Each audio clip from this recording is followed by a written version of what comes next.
Started. Take it away, Sunny. Okay, she dropped, so you start talking until Sunny comes, Dale. Okay. Well, Elizabeth, we got to chat after the show, and I've got to get. I called your number, but I scrambled around and whatever I wrote your email address on. I'm really organized. I'm like a sounds great. Bag of marbles. So listen, excuse me, but it's been a while since we've spoken. How is everything good? Pardon? Is everything good? I haven't heard from you. Everything's good now. Yeah. Everything's good, and Sunny, I started recording. I saw that you dropped. So yeah, you guys go ahead and get started. I got disconnected. So let's go. Okay, Dale, did you introduce the show yet? Yeah, it's May, and I'm going to be cognizant of this, that we have to say it is Tuesday, May 31st, and it's the last Tuesday of the month, and we're opening the show with the invocation of the Law of One, and then Sunny has some subject matter that she wants to introduce and chew on for a little while. So let us go ahead then. Yeah, thank you, Dale. Well, this is the last Tuesday of the month, and it is dedicated to the topics of health, healing, food, organic living, and all subject matter revolving around basically healthy living. So I'm going to invoke the Law of One, and I'm going to call in healing energies, healing angels, all of our guides, all of the nature spirits, everyone that's involved in this beautiful world of ours, that we are coming together to bring about a healing for all of us, all creatures, all of nature, all of our humans living here. So now I will invoke the Law of One. We are all one. When one is harmed, all are harmed. When one is helped, all are helped. Therefore, in the name of who I am, and I am one with all there is, which includes every creature, every bird, every insect, every plant on the planet, as well as all of humanity, here and beyond. I ask that only that which is of the highest good of all concerned happen here and now and throughout all time and space. I give thanks that this be done, and so it is. Thank you. Well, something has been burning in my heart, and it's a topic that we're all familiar with, of course, relating to food.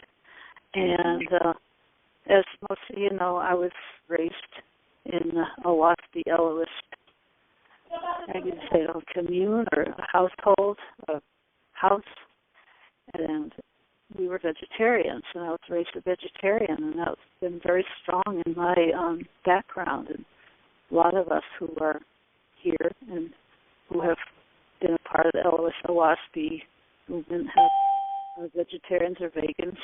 And something came up yesterday on the Diamond Show, and Chris was on there, and he mentioned, one of his channels mentioned the fact that to be in harmony with nature, we need to be not take any more than we need, and this included plants, animals, trees, etc., etc.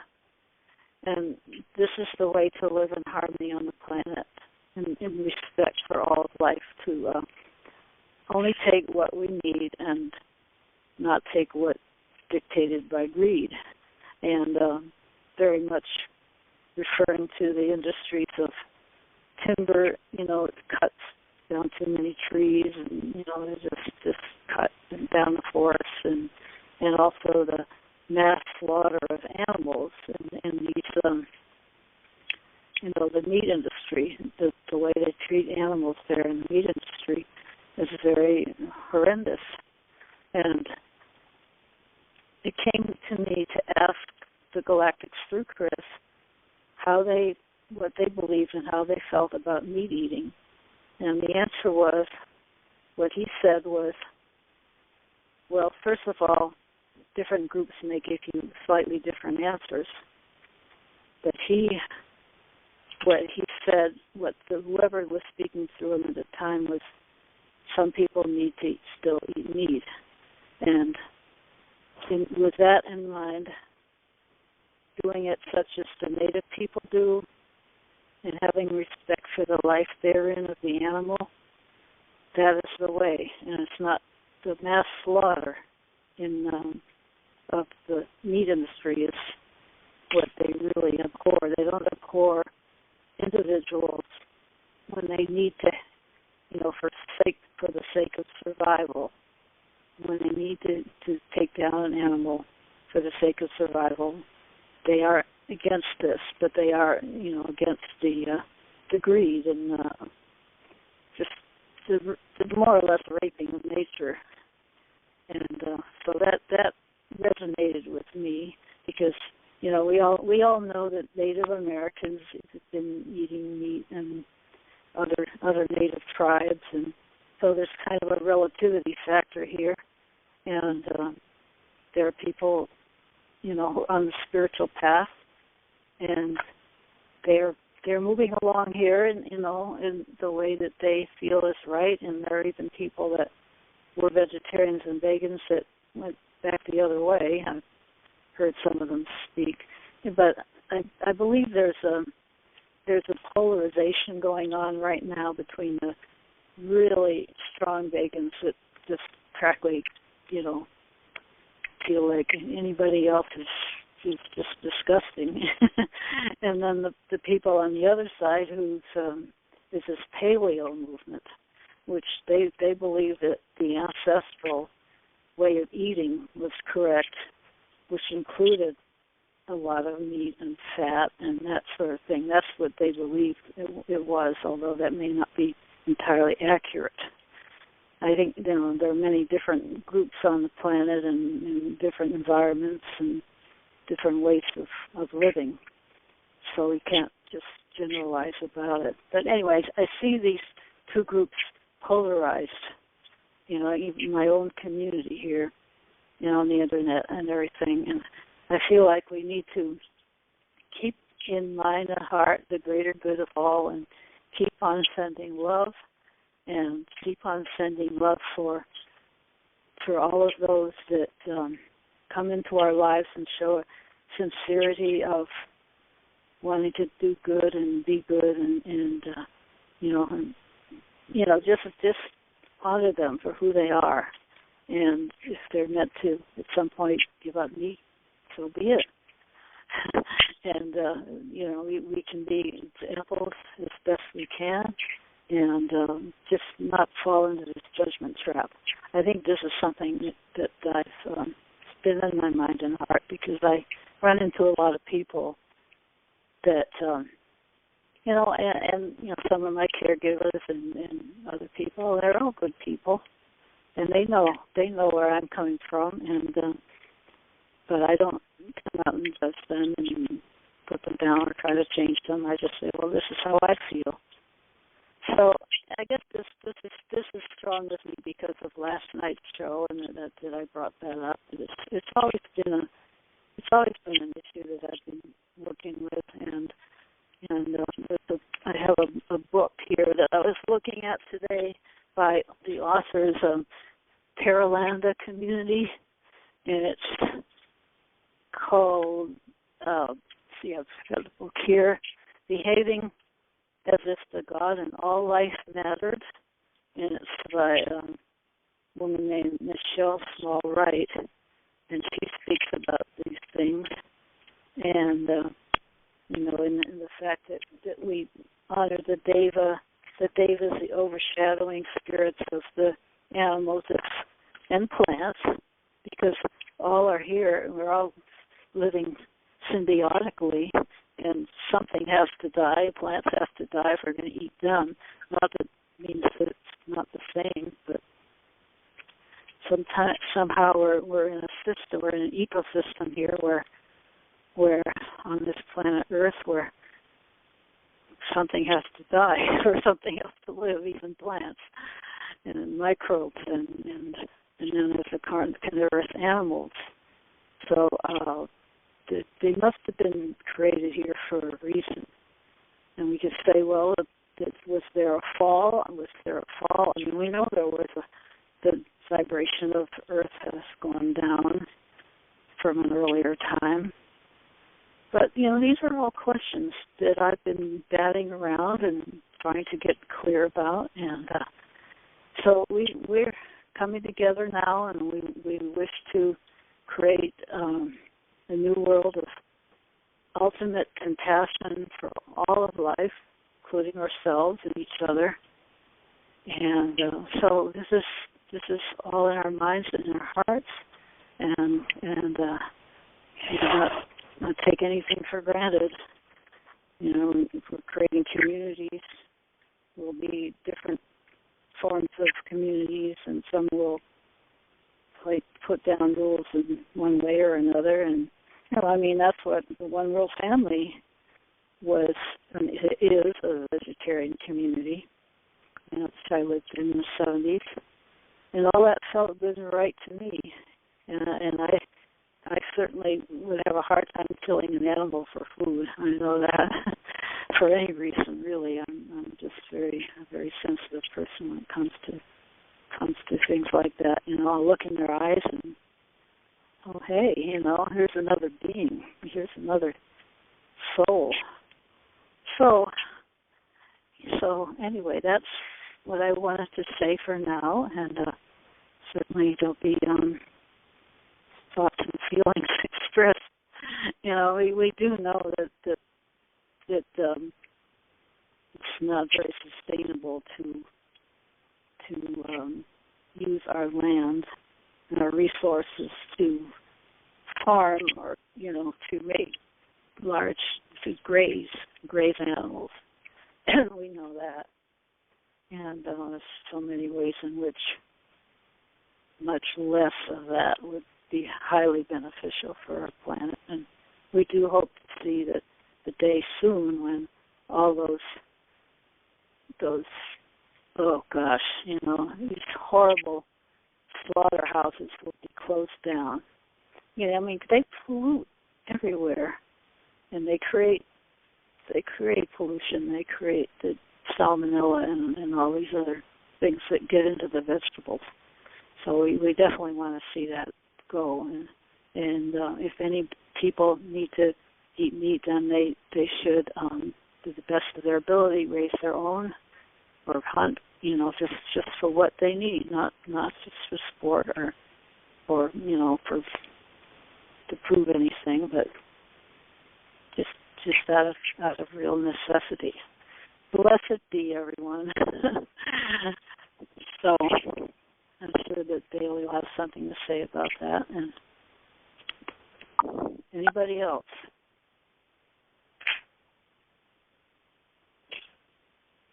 Hello? Well, Sonny? Yes? Yeah, I was pausing to see if there were some comments from the audience. Yeah. Well, I had to say that. Yeah, they're all. Well, yeah. It's kind of we should inform the audience that don't be bashful, jump in. Everybody's welcome, and anything you should say is appreciated, and not going to be offensive to us. We're ready for some input. So, in any event, listening to Sonny and to give Sonny, the contrast that I'm going to give is I'm just going to come straight out of the book of Waspy. And there's when I read that book, there was one thing that hit me between the eyes, and I mean serious. and it was a quote where it says, "The Creator commandeth a change from a carnivorous man of contention to herbivorous man of peace." And so, you say, well, commandeth a change, yeah, okay. So let's look at the real world and see where that commandment is turned into the mathematical axioms that give us no choice. And on a high note, I just want to these are highlights that are really revealing. The British Vegan Society reported since 2006, there's been a 350% increase in the people adopting a vegan diet, and they have reached over 500,000 level numbers as vegans. Now, you say, well, why all of a sudden? It's like all of a sudden, and then when I look at things, I look at the mathematical axioms that dictate what reality is out of necessity, and so you start examining the facts, and there are 60 billion animals slaughtered every year. 60 billion. That's outrageous. That's 10 times the amount of human beings we have on this earth. Okay? Now, that 60 billion that is slaughtered is a small percentage of the livestock that's being domesticated and raised for slaughter. And here are the simple facts. And it's real simple. If you take a graph and you make a graph of the growth in population, okay, and as the population grows, the consumption of water and land to feed those animals, to feed that population, reaches a pivotal point. And that pivotal point is sustainability. The fact of the matter is, and people don't want to accept it, is that we cannot continue to eat animal-based diets and survive as a species. That's the reality. And that's certainly not on that scale, that's for sure. Not on that scale. Yeah, well, nothing's stopping the population, and nothing's stopping. We're mowing down rainforests right now to raise animal food. Well, that's not right.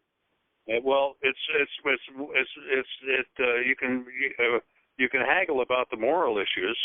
The fact is, the rainforests are responsible for 20% of the oxygen in the atmosphere.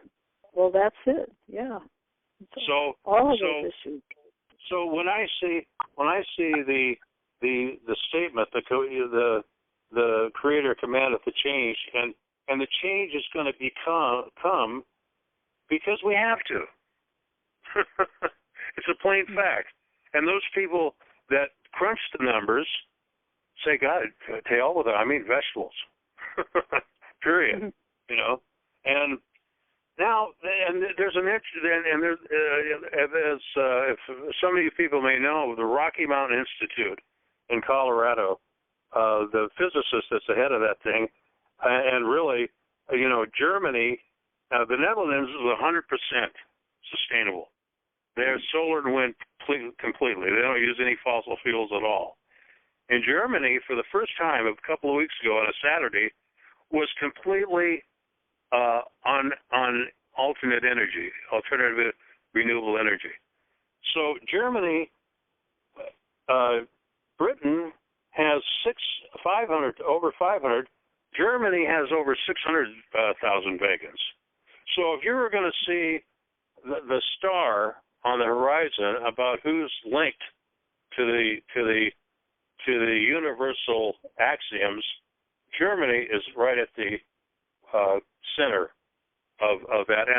And what's profound and to me is Germany was the center of hell in the Second World War, and the transition that culture has made is just profound. I mean, this is like the Creator saying, okay, he turns every evil to an ultimate good, and that's you just the said it. You just said it, Dale. Yeah. Well, what war good came out of war is trust the people so bad so they start thinking in a different way, their natural way. Yeah, exactly, Elizabeth.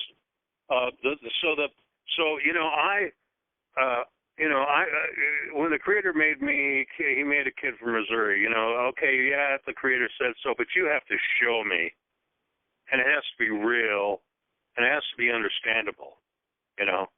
Otherwise, I'm not buying it. And there's another quote in the Awasri that hits me right in the heart.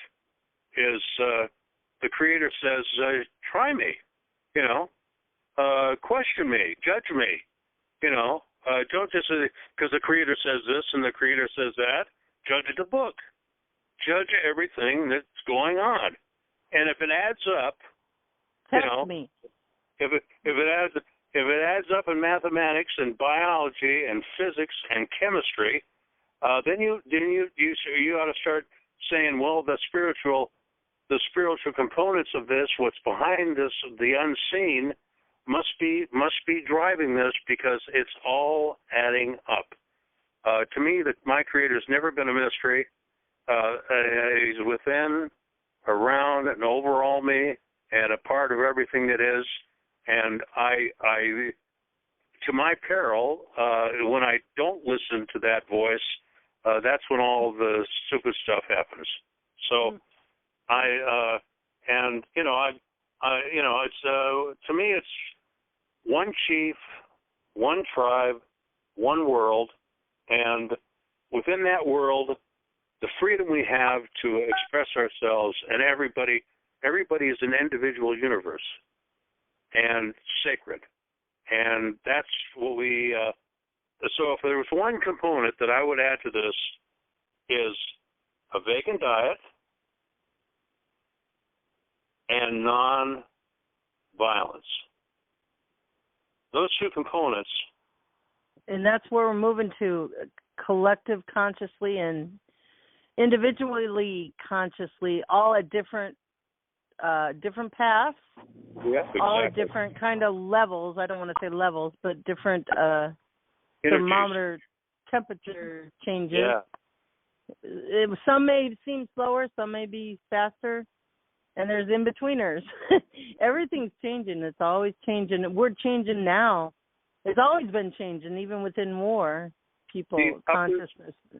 You could say uppers, downers, and in-betweeners. Right. Yeah. And lefters and righters. Hi, Dale. Hi, Sunny. Hi, Elizabeth. Hi. I'm chiming in. Hi. I love the topic. I'm glad you're here. Is Misty here? What? Is Misty here? I'm here. Do you have your card? My headphones fell out. Excuse me. When did you come on? Did you hear what I had to say? I think I came on right after you said what you had to say. It was right when Dale was asking for comments, and I was like, I'd love to comment, but I don't know what we're talking about. But now I know. Talking about diet, meat, and non-meat. What comment do you have? That's an important comment. So comment. Oh, well, I mean, I'm vegetarian, practically vegan at this point because I've pretty much lost most of my desire for dairy. The only thing I was eating was cheese. But for me, it was just a natural, process. Meat started tasting bad to me about several years ago. I kept fighting it because, we think it's good for us. And so I kept trying to eat it and wasn't finding any that didn't have a funny taste. everything, fish, chicken, pork, all of that. So for me, it was like a process of listening to my body and to the taste, learning to do that. I went back and forth a little bit or a lot, 1 year vegetarian, and then I went back to eating meat again. I just felt terrible. I agree. I love Mark Passio. I love Mark Passio. I think he has a video called Mark Passio Meat Eaters. And it is a wonderful video. It explains from his perspective how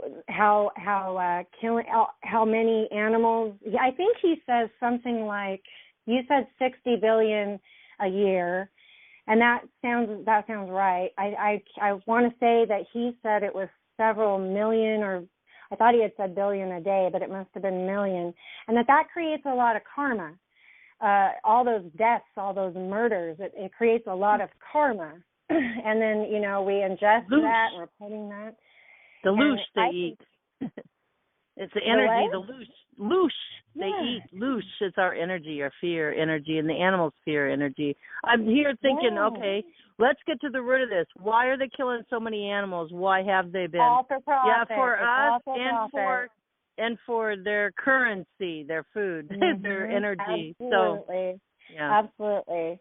Yeah, so I think that what did somebody suggest? Meatless Mondays. I want to propose some kind of challenge where people would sign up and say, we're going to go 3 days without eating meat. Normal meat eaters, just to sign a petition or to make, and I think that doing something like that on a large scale might have real serious positive effects that can actually be seen. I know it can be seen if people who normally eat meat don't eat it for several days. They will feel different, and meat products. They will feel different. You just feel better physically, clearer, lighter, and you can really see the difference in that way, in those ways. But I'm all for it. I think it's just happening. People are naturally gravitating to that because that's what their bodies are telling them. That's what Creator's telling them to do. I would add to your challenge a caveat. If your heart is telling you, hey, maybe you shouldn't, or probably 5-6 years. 5-6 years it's been since I ate pork. I don't know why, and I just forgot to eat pork. And anyway, I haven't ate that in a while. But if you're feeling that in your heart, go for it. Because we've been coming in a world where we're oppressed. Okay, I'll use an example. You're a sinner. Repent. Well, so if you force yourself on doing it, you want to love yourself and not have you force yourself to do this so you feel guilty. Oh, I got to do this, got to do this. Right. But if you naturally, and ask your guides and your angels and God to, help you if you're at that stage for the highest good of all concerned to leave some of the food. I'm just going to give you a visual. I accidentally watched a video yesterday. It was on Escape the Prison Matrix, one of my favorite groups, by the way. And it was just on there, and it didn't really say much, and it was a video of these chicks scrambling and doing stuff on a step or something, on something, and they were being put into this hole. They fall into this hole and literally being ground up right there, and their meat right there in the bowl. And when you see stuff like that, it's just heartbreaking. It's heartbreaking. The movie, it's not Super Size Me, but maybe it was. There was a movie that came out. It was about several years ago, but it was about, butcher factory, manufacturing plant, and things that happen. And one of the biggest, made a huge impact on me watching that movie, because there was a particular scene where all you could see were heads of these cows being thrown in a bucket after just the head, just the remains after it had been skinned and everything else, and just 10 heads in a bucket, and it was powerful for me, powerful. There's a movie. Did anybody see Noah? The movie Noah? Probably 2 years ago. What? Cowspiracy is a movie that that is another movie that's really really hammers it home. Cowspiracy. I know it's mellow. Yeah, and it says, I think that Genesis 1:28, I believe it is, and 29. It says what was meant to be our food. It says that even for the animals, they were supposed to eat, the grass and these certain plants, and we were supposed to eat everything. What is it? All fruit. I don't have my Bible at the moment. It's Genesis 1:28. It says we're supposed to eat the food that comes from the seeded. I think all seeded fruit and vegetables. If they have seeds, we can eat it. I don't think we're supposed to eat grass. That was meant for the animals. Mm-hmm. Our bodies, or seeds of grain. That's another thing to look, or seeds of grass. That's something else to look. There's a doctor who wrote a book about why we shouldn't eat seeds of anything seeds of grass, because it causes diabetes, it causes heart problems. It's really one of the number one things that we do that causes these health problems.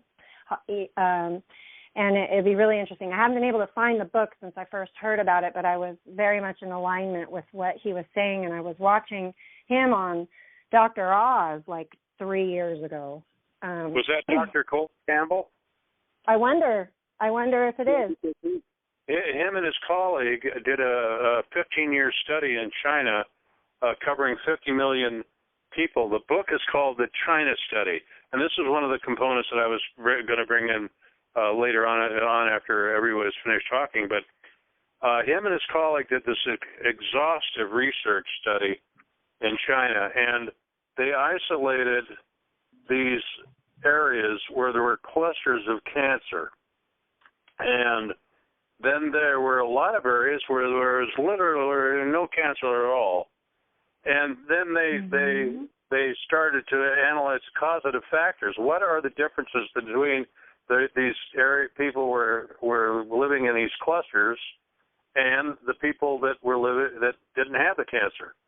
And they only came up with one, the one causative effect that was significantly different from those two areas, geographical locations, and that was the fact that that those clusters were predominantly there was a large component of animal food in their diet, and the ones where there wasn't any cancer was predominantly plant food. So now Dr. Colin Campbell, he's a microbiologist. These are clinical researchers. So then they analyzed deeper, and they went into the chemistry and the biochemistry of what was happening on a cellular level inside the body with these animal proteins. And that's where the rubber hit the road. What it does, what your body does with these animal proteins, is actually create the circumstance where abnormal cells are generated and cancer. And now that's just one of the that's just one of the problems. The other problems is the laying down of it changes the chemistry on the linings of your arteries, and it causes those molecules of proteins and fats to create the obstructions and the heart disease and the obesity and the diabetes and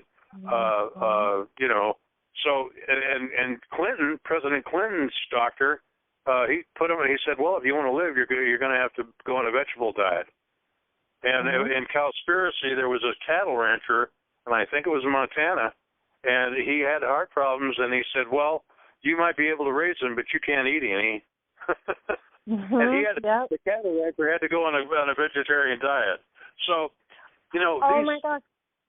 And so it's just, the handwriting's on the wall, and when this machine gathers momentum, it's just going to become, this is like one of those changes in civilization where somebody comes in with the facts and says, well, fellas, the world's not flat.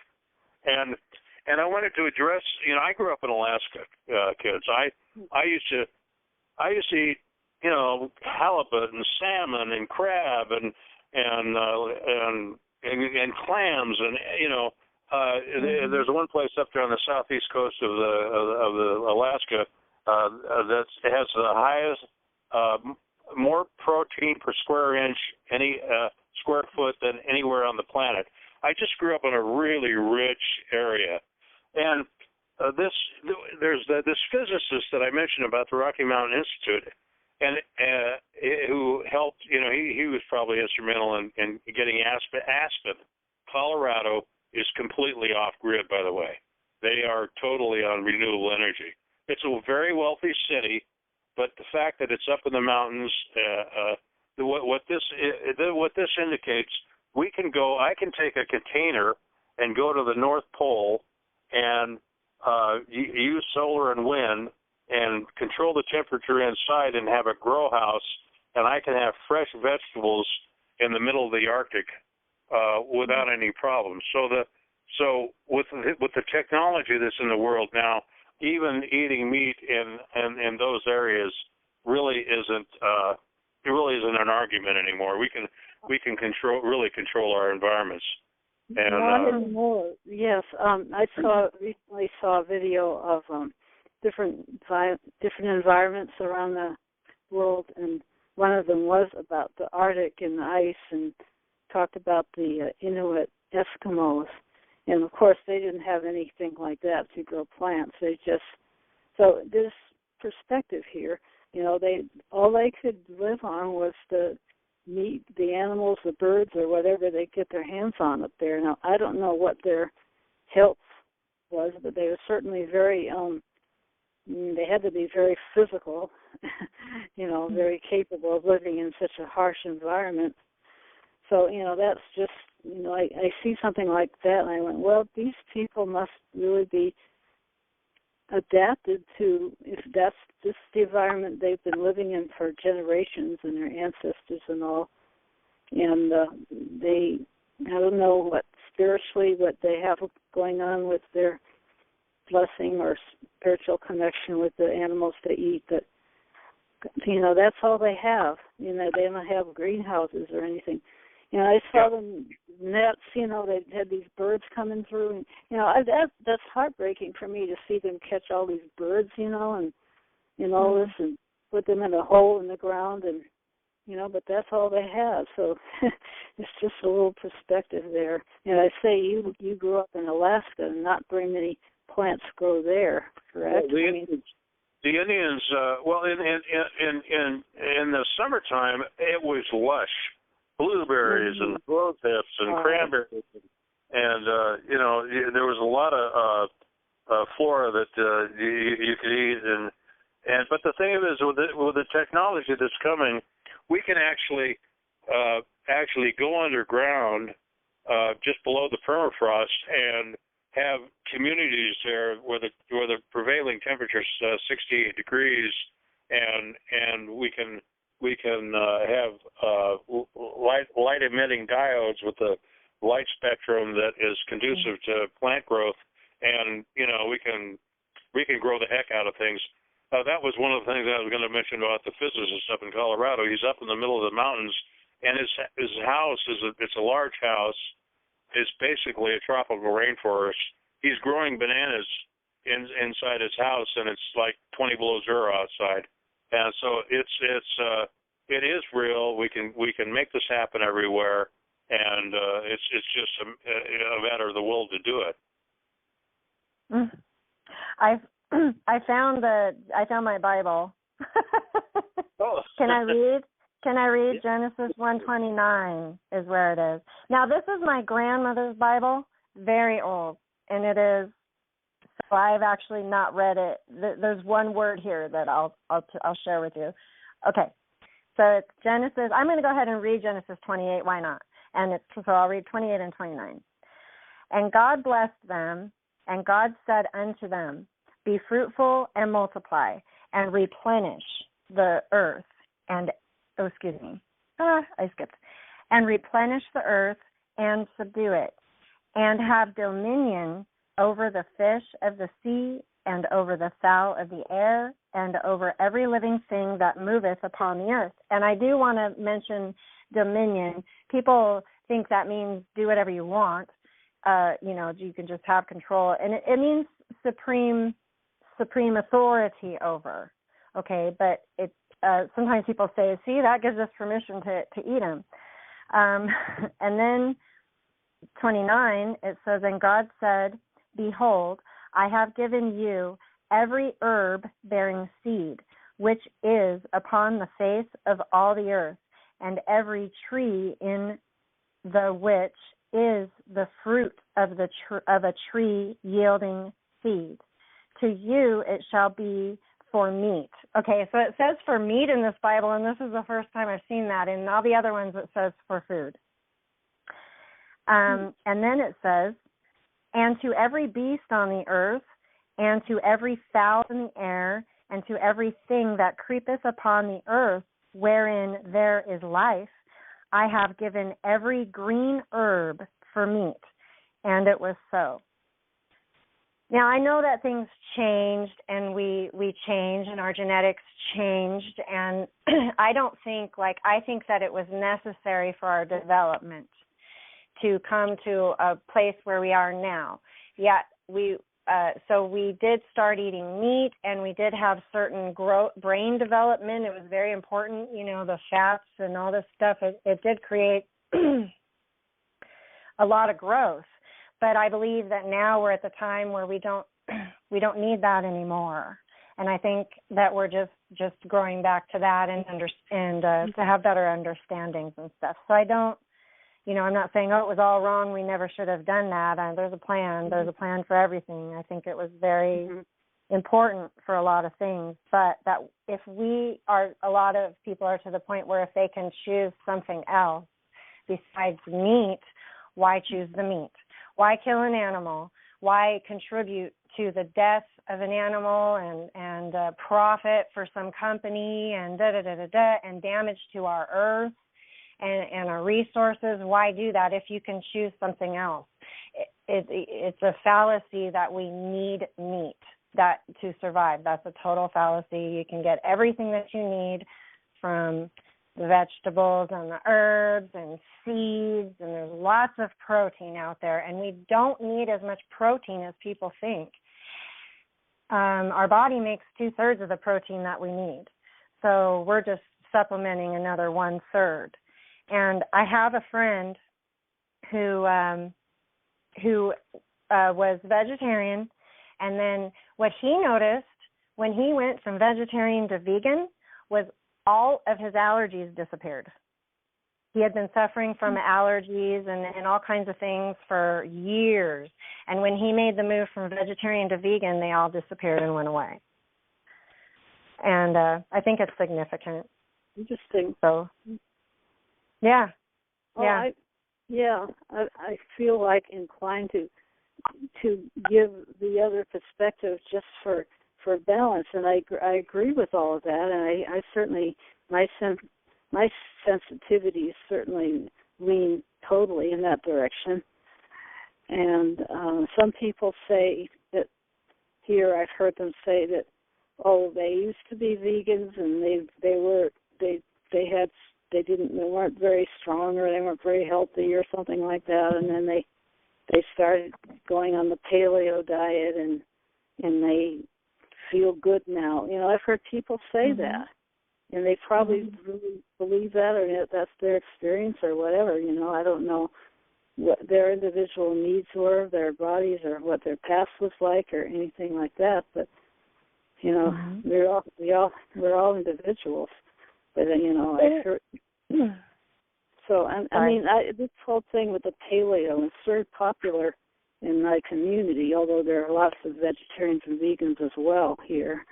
Paleo was a big stepping stone for me. I was paleo for a while. I mean, it was just, this and that. And then I do want to mention, though, a lot of times people think that, vegetarians or vegans are sounding judgmental and judging and all that. And I certainly don't want to come off in that way. It's just my personal experience. And I understand that everybody, it's each their own individual journey. You know, if meat's calling to you still, or whoever, you know, it's your body. It is telling you, you know, different things, and your body is. I personally think that the more information, once we find out something, once our brain, you know, we see something or visualize something or whatever, and maybe our body, our brain goes, this stuff isn't good for you. It's going to go to work. It's going to go to work to that's kind of how it was for me. I mean, things tasted horrible. You know, I mean, the body wants to correct that. We're self-correcting. So once, it's kind of the same with electromagnetic frequencies and, you know, the EMFs and stuff that people are concerned about.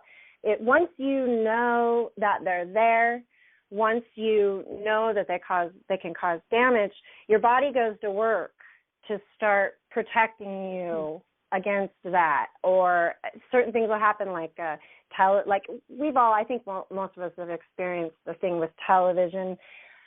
For me, television was like impossible. I couldn't be in a room with the television on for very long. I just felt horrible. It wasn't that I had anything against the television. I just felt it. I felt like this is not good. It's bothering me for some reason. And I think that our bodies do the same. A lot of times people have intestinal issues after they eat meat, and they think they've just got IBS. Oh, I don't know. It must have been, I don't know what this is. I'm going to go to the doctor, and then I'm going to get some Prevacid, or, you know, I'm going to start battling these symptoms that I'm having, when in fact it's likely your food. It's likely something you're eating that's causing these symptoms. Take a look at that, you know. What could that be? And there's a number of things, of course, besides meat, but... so anyway, I don't want to ever sound judgmental, and it says in the Bible, if you don't eat meat, it specifically says, and I'll find where this is. I was just reading it the other day. If you don't eat meat, don't put somebody else down for doing so. Allow them. You're no better than that person who's eating meat. Everybody's on their own path, you know. And I try to stay in alignment with that. But unfortunately, when people who eat meat and vegetarians get into a room, a lot of times people who still eat meat feel judged. Oh, yeah, I'm sure. Yeah. You know, but maybe that's their conscience. Or maybe that's... Did you do your card yet? Oh, well, I certainly can. Yeah. Okay, listen. Sunny, are you there? I sure am, yeah. Okay. Missy, listen, I'm going to prevail on you right in front of the whole crowd here. Okay. We really are looking for an anchor host for the Health and Wellness Show, which is the last Tuesday of every month. Would you be willing to do? And the commitment is Sunny's going to act as the executive producer, and she may throw in some segments. She may throw in some segments to go along with you, but as host anchor for that hour, health and wellness, you basically control the content with Sunny's input, and every once in a while I'll have a couple of bits to throw in, and you can do with what you will. But it's a format that we have a long range plan to build to get to a point where we put an hour broadcast together. And that hour that you have now would be reduced to 15 minutes on a television program. Something on the 4-minute, 60 minutes. It's basically broadcast journalism, but we don't want to sell advertising alone. We want to change the world, and selling advertising is secondary. You know, that's until we don't need it anymore. Until we don't need it anymore. Alternative media is really... is totally where it's at. I know so many people... New media is Diamond's network. Mainstream media, that's new media. I want to say, yeah, sure, Dale, absolutely. Sure, Dale, absolutely. Okay, surely, absolutely. Sounds like fun. Okay, pound the gavel, Elizabeth. As it is spoken, so it shall be. And... So now, the last Tuesday of every month belongs to you, Misty.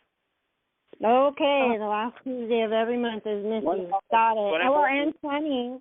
And yours. You have your own show now too about with a focus on health. So yeah, I don't know. I'm always going to do that. It's up to you if you want. You have to realize that health and all three of you guys got to be careful. I know you're excited, but nobody can hear nothing. Okay. When y'all talking. So what I was going to say is health and wellness, like every one of our segments, contains everything. So any subject matter that you choose and you feel it's appropriate, and Sunny says, yeah, but maybe you want to make a little change here or there or whatever, and Elizabeth might pipe in and say, wait a minute, this is what we should do. So it's a collaborative effort, and this is the creator show, so the creator will put it together for us, and it'll be perfect. That's all. So you got it. It's done. So now for the spiritual program, we've got Peter Hartgens as host anchor. We've got Belton Gelf as the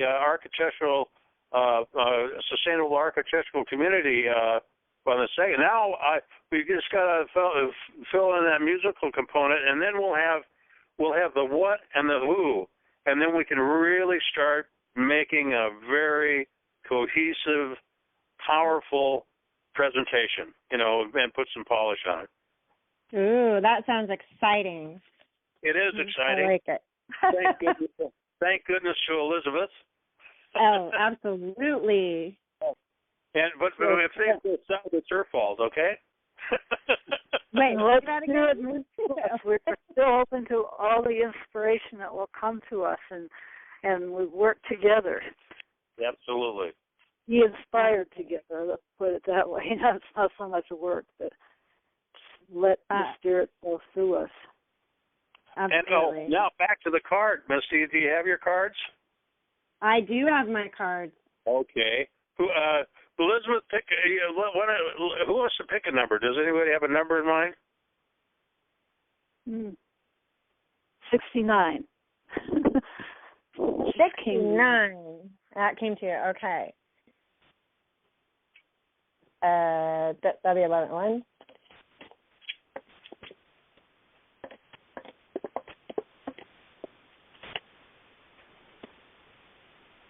Warrior of the Earth.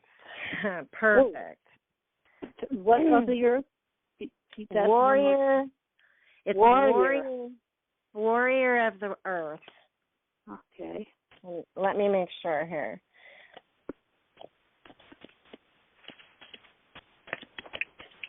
Oh, wait a minute.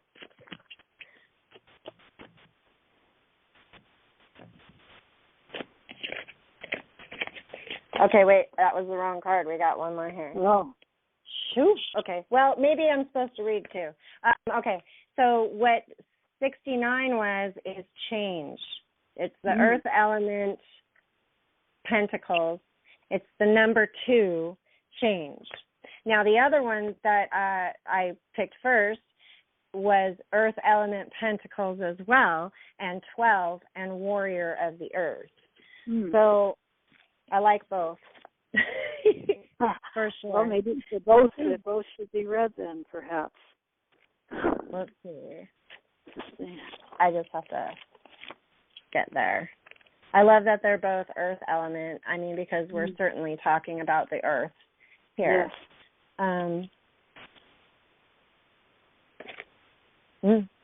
Okay.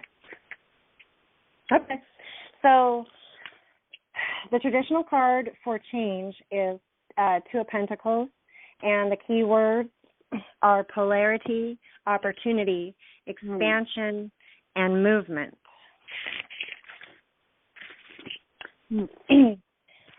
3 large shape-shifting boulders, part human, part stone, sit contentedly along a small stream. You can see 3 faces of mother, father, and child connected together in nature, symbolic of regeneration and the cycles of life. A massive oak fills the background, its roots flowing into and weaving through the rocks lining the water. Like sapphire jewels in the forest, blue jays, birds of creative deeds and misdeeds, often credited to the raven, sit in the tree's thick branches. Large gray squirrels harvest the acorns, symbols of fertility and the threefold. The acorn is the fruit of the oak, consisting of a one-seeded nut fixed in a small woody cup, and hence the saying, "Great oaks from little acorns grow." The ancient Celts ate the acorns of the sacred oak in preparation for prophesying. The squirrels dance and scurry over the nearest branches of the oak tree as a reminder of the contentedness of all things. Clematis winds through the tree and cascades from the banks of the stream, sprinkling flower blossoms, potential growth, into the water. Okay, the prophecy for this is like the Ouroboros snake that consumes itself. The change card reminds us that the only thing certain in this life is continuous and constant change. Change expands your awareness and magical ability as you embrace the harmonious interaction of the elements in constant motion. Change brings with it opportunities and positive associations and situations, but in this case, only if those opportunities are acted upon quickly and decisively. You may be taking a trip to a new place or becoming aware of your simultaneous lifetimes. Counter-changing polarities are at play, so now is a time to learn agility in handling several situations at once. Oh. Well, we've been doing that. Oh, my goodness. I feel like me and everybody else I know are trying to remaster multitasking and focus on the harmonious change. Well, that was definitely a good, very confirming for me and what has been going on. How about anybody else? Well, yeah. Harmonious change. Mm-hmm. Harmonious change is the resonance that is supported and surrounded with nonviolence, and that is, be vegan, be nonviolent. That's the universal message for everybody. And, that has to do with child abuse and spousal abuse and all the abuses and all the violence that takes place, is be nonviolent. And if everybody, regardless of what they believe, could do those two things, we've arrived. It is a process, and it is, there's that, but then there's looking at every layer and aspect of yourself to determine, is this a violent thing? So what is violence? Violence is causing harm on another, whether it be instilling fear or pain or physical harm or, yelling or, it has so many layers. And then, with your actions, it takes a real deep look at your own actions and what you do. That's where to start and to understand that. For me, what nonviolence means to me and what I really try to live by, I am not 100% but it's do no harm. As little as you can. Do as little harm as you can.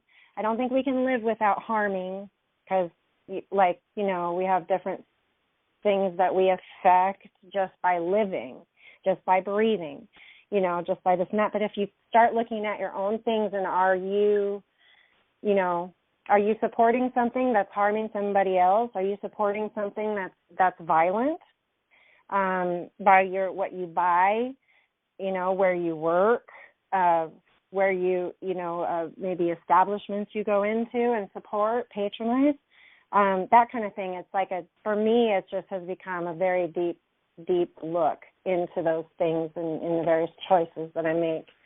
But I know I'm certainly not perfect, but it's something to strive for. I think we should strive to do as little harm as possible.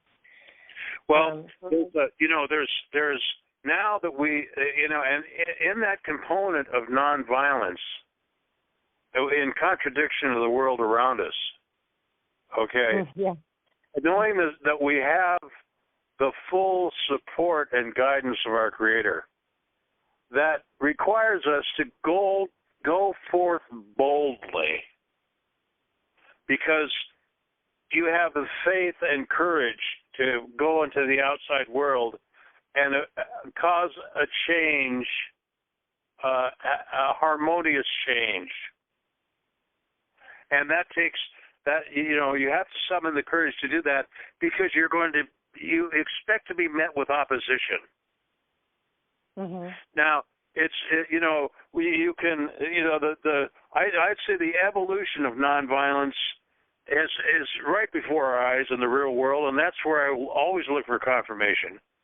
If you look at Gandhi, the opposition, because of fear and ignorance and anger and violence, Gandhi and Martin Luther King were removed. Mm-hmm. So we say there is more light, but there's still fear and ignorance and anger and violence. But there's a watershed event that took place, and it took place in South Africa, where you had Mandela and Bishop Tutu, and Bishop Tutu and Mandela had the fortitude and the stature to stand up to the ignorance and anger and fear and hatred and violence, and say the act of forgiveness and loving your enemy is this is a really profound thing that everybody's heard General Sun Tzu, who wrote The Art of War, and in his book, this is what he wrote after all of his expression about war and battle, and he said, the supreme art in war is to subdue your enemies without fighting them. Mm-hmm.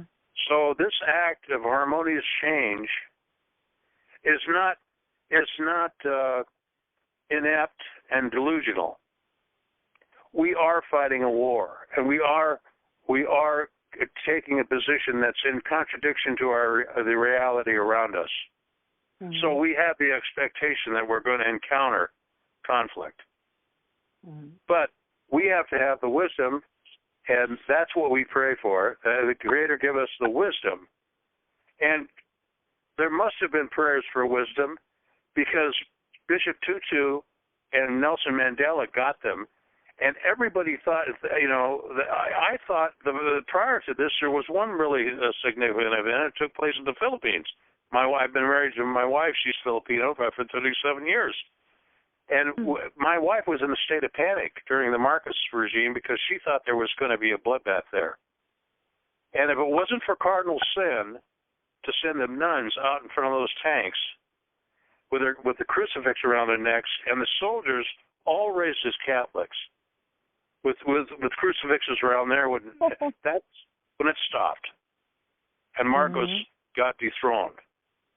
Because there was no way those kids were going to shoot those nuns down with their tanks. It wasn't going to happen. No way, absolutely, because it's their very salvation. Yes. Like things more important than all this. Yes. Is your life and eternity. So our Archbishop Cardinal Sin, and this is where the truth will set you free, and spirit has the power over the flesh. We're not, as Darwin says, condemned to imitate animal behavior. Don't. This is not a cakewalk here.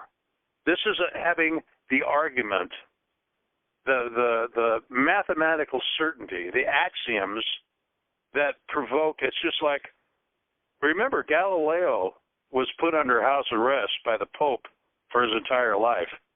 He was convicted of heresy and witchcraft. So the fact that you have the truth doesn't mean that it's going to have much effect on your surroundings. That just means you happen to have discovered the truth. And my friend who passed away, I've mentioned him before perhaps, he was a close friend for 30 years, Craig Olson. We used to sit and have these long discussions. And it would always end, well, Dale, these are exciting times. And then he'd give this real sober look at me and he says, you don't necessarily want to be alive in exciting times. So this is a voice of light over darkness and wisdom over finite knowledge that we're this battle here. So we really, if you've got the light and you've got the wisdom, then you have the capacity to cause a harmonious change. So all these components have to be together. But you do have to go, once you have the wisdom and to understand and do this thing, then you have to find the courage and faith to go forth boldly, unafraid, you know. And right. one thing about the Creator's protection, and I take this from Owaspy too. That general, he was on his horse in the front of battle, and he never got wounded. Now there were bullet holes in his garments, but he remained unscathed. So, I have a friend in Africa along the West Coast, and I call him every Monday or every Tuesday. Tuesday seems to be the day of light as it's coming about, and I have this conversation with him about how are we gonna create peace in Africa, and this is something we are serious about, and so you have to go forth boldly with faith, and if the Creator has the support, this is what I was going to say, if the Creator supports you, there is nothing that can harm you, and there's no fear. And if you don't have the Creator's support, there's nothing you can do to save yourself from harm. And that has to go with everything. So what we pray for is our Creator's protection. And there are those that came into this world that were killed for their beliefs and their speaking out, like Martin Luther King and others like that. And perhaps there's a reason for that, even though it's very tragic that had to happen. Certain people may have their soul contracts might have said, well, you're going to be in this position of being a martyr to raise the consciousness of others. Exactly. So there's all kinds of different roles that we may have come in to play these roles, but we have to in some way know deep in our hearts and our souls, and we're always searching for this, what did we really come here for? What is our reason for being here? I'm still looking at that. It's just we have complex psyches in some of us, and clearly, yeah. Sonny, both Mahatma Gandhi and Martin Luther King, when he made that speech, I may not be there with you, and Mahatma, because he could see that the Creator may take him out, and he was good with that. That's fine if it was my time to go. And Mahatma Gandhi was the same way. They wanted all of his friends and the people surrounding him. Mahatma, you can't go out in the crowd and embrace everybody. And he said, because he looked at this as just a door to go through. This mortality was just a vehicle that was meant to be for a short period of time, and infinitely, this mortal life in the eternal scheme of things is really small potatoes. There are things that are really more important than life, and so both of those guys were totally prepared and aware of what the potential was, and we're accepted it as part of the deal, you know. Absolutely. Yes, part of the times we are in, the accelerated times we're in, and the scenarios are being played out. It almost seems like a flash, you know, since then. You know, the years have gone by, and here we are now. Truly. It seems like yesterday in a lot of ways. Yeah, I was going to bring up, it's getting towards the end of the program, and Elizabeth and everybody, this Sasal, the fellow that I'm working with in Africa, we're trying to come up with a campaign, and I want the campaign to be sponsored by Diamond Network. And there's two things, that's components of it.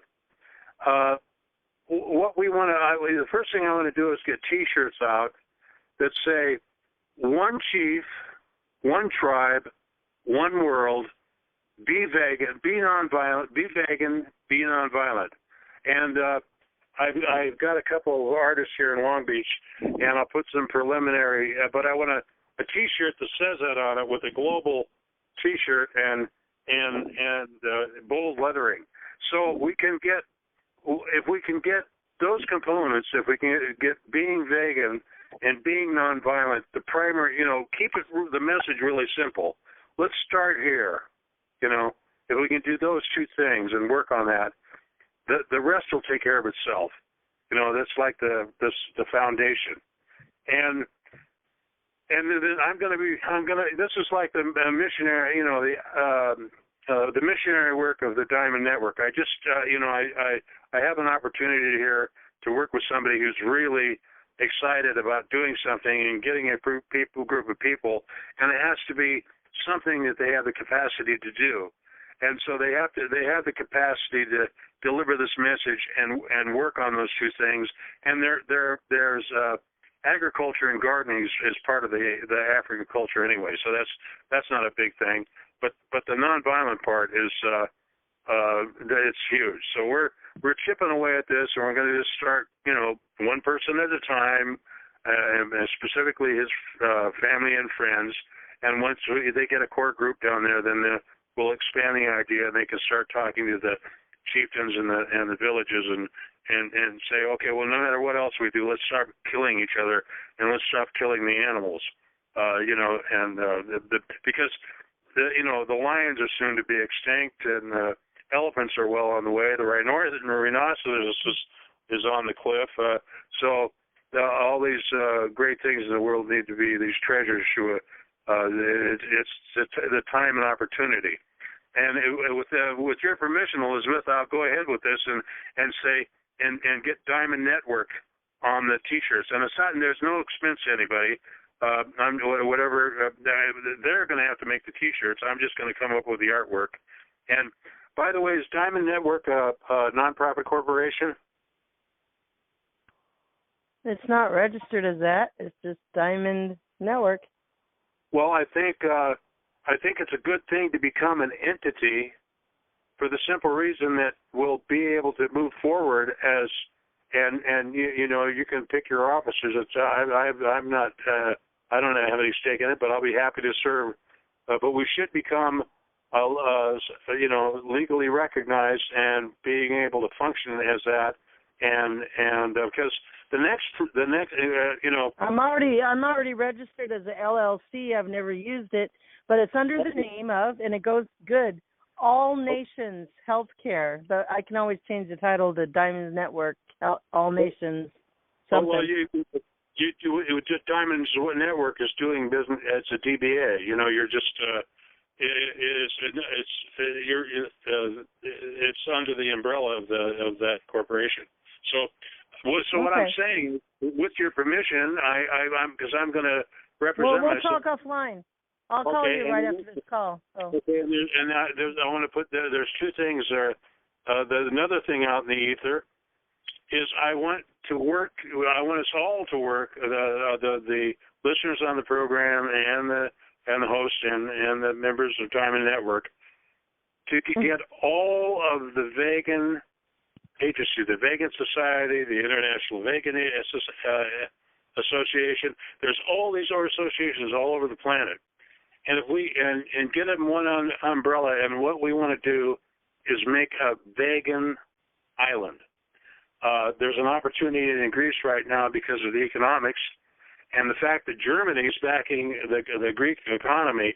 It's going to be an easy sell to the German banks. But if we, as an international group, and we got 500,000 in England, we got 600,000 in Germany, and I figure that we can, at least between the United States and all the other countries in the world, we can get this group together.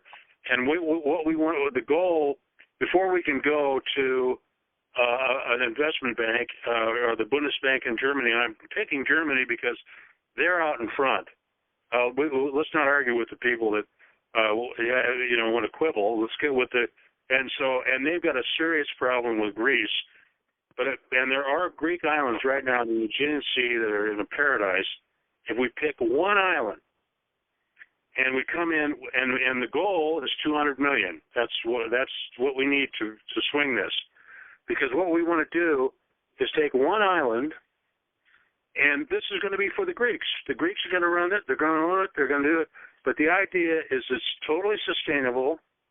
It's off-grid, solar, and it's a vacation paradise. I've got preliminary plans to run in a gigantic saltwater swimming pool and take the effluent off that condensation out of that pool and create fresh water, and we can have it's a vacation paradise for a sustainable lifestyle.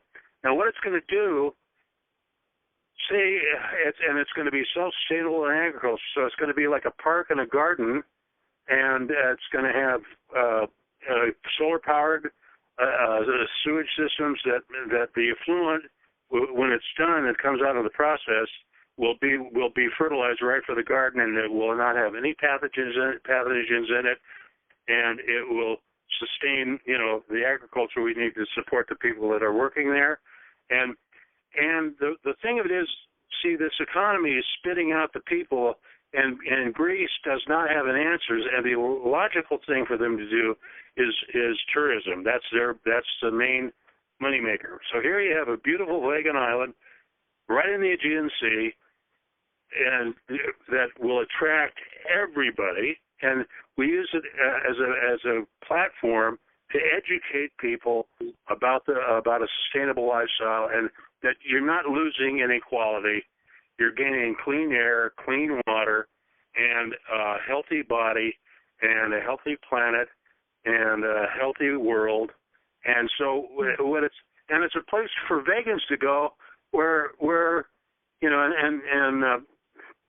it's going to be designed by Greek architects.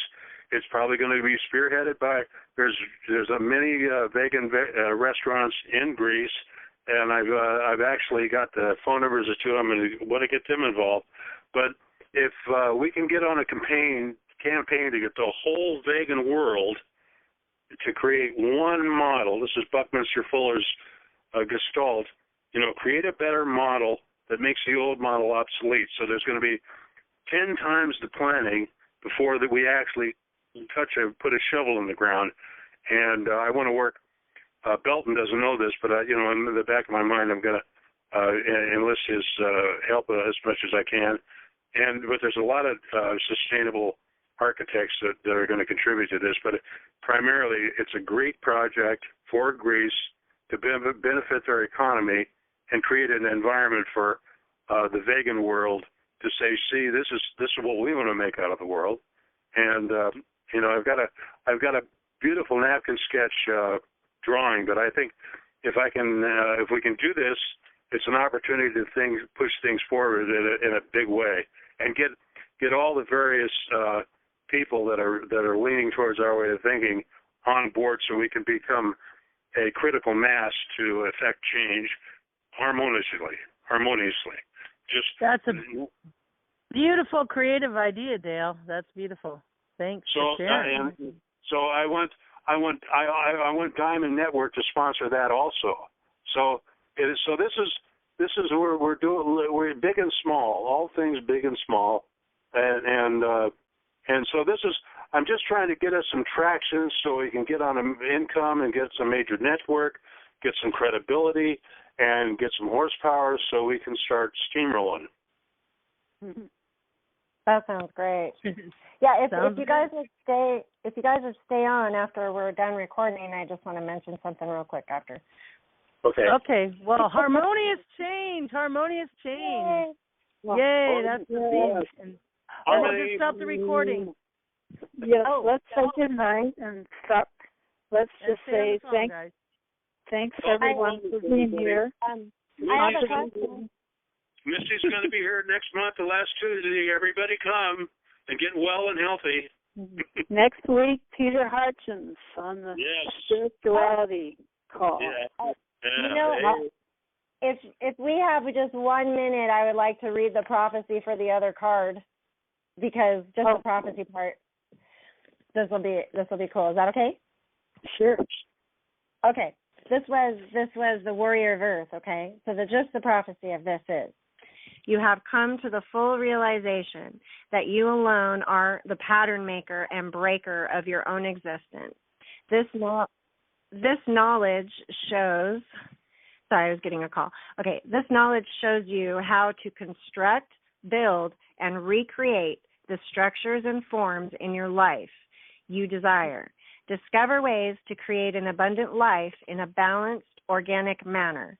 The Warrior of Earth may point to That's what we were talking about. Right. Perfectly. The Warrior of Earth may point to assistance from a dark-haired, dark-eyed woman who has an earthly and zealous passion to create.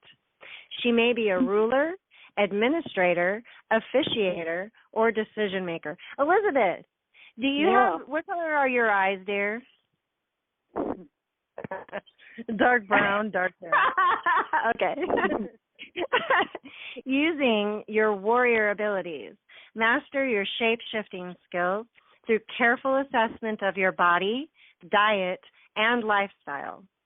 The Warrior of Earth may represent a divine meeting that will permanently alter your life.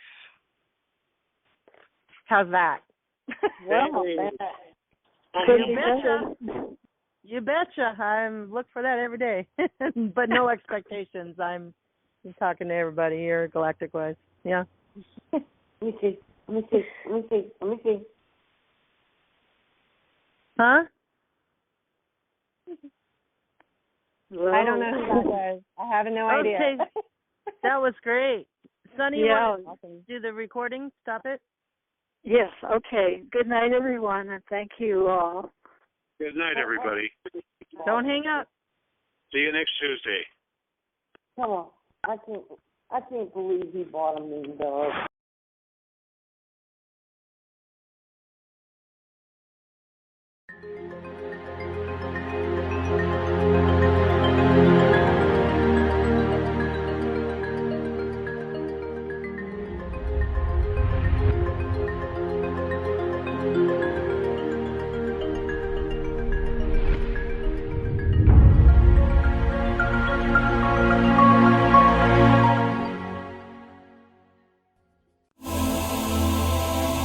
Are you looking for healing or a change in your life to help you enjoy it more fully? You might benefit from a galactic energy reading and clearing from Chris Jacobs. Chris will work with you on a soul level to clear unseen negative influences, implants, programs, contracts, and energetic blocks. Chris Jacobs is a gifted energy healer. Contact him today at ChristopherStephenJacobs@gmail.com.